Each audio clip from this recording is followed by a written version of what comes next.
guys, nimba ukoresha WhatsApp aka kantu ugomba kukamenya.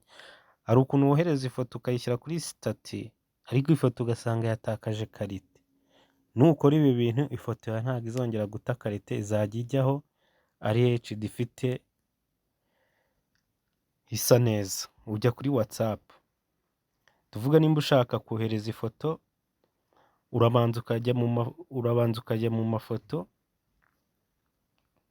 ya foto ushaka kohereza ukabanza ukayiyohereza. Tuvuge reka afate nk'iyi, genda reka afate izi 3.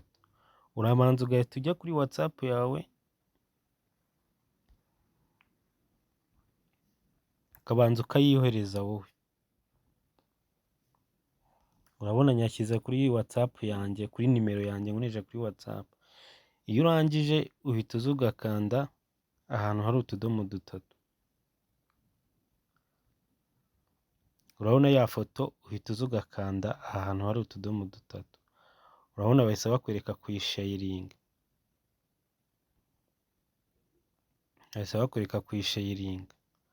Warangiza washaka kuyishyira kuri sitati ukajya kuri WhatsApp ukayishyira kuri sitati. Iyi foto irajyaho ifite karite nk'iyi.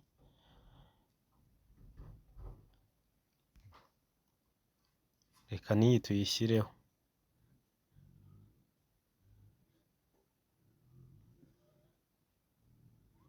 Warangiza ukajya hano kuri WhatsApp ukajya kuri sitati ugashyiraho ifoto.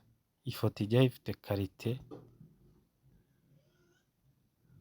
Hari ukuntu ushyira ifoto kuri sitati ugasanga yatakaje karite ntiri kugaragara, ariko iyo ukoze ibi bintu ifoto ijyaho isa neza.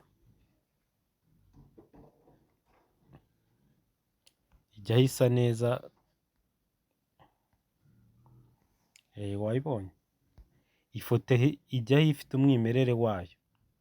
Izi video rero kugira zigumye zikugereho, kora subscribe kuri channel Kazingamba TV. Nihaza n'inzogera uyikandeho kugira video nk'izi zijye zikugeraho mu buryo bwihuse.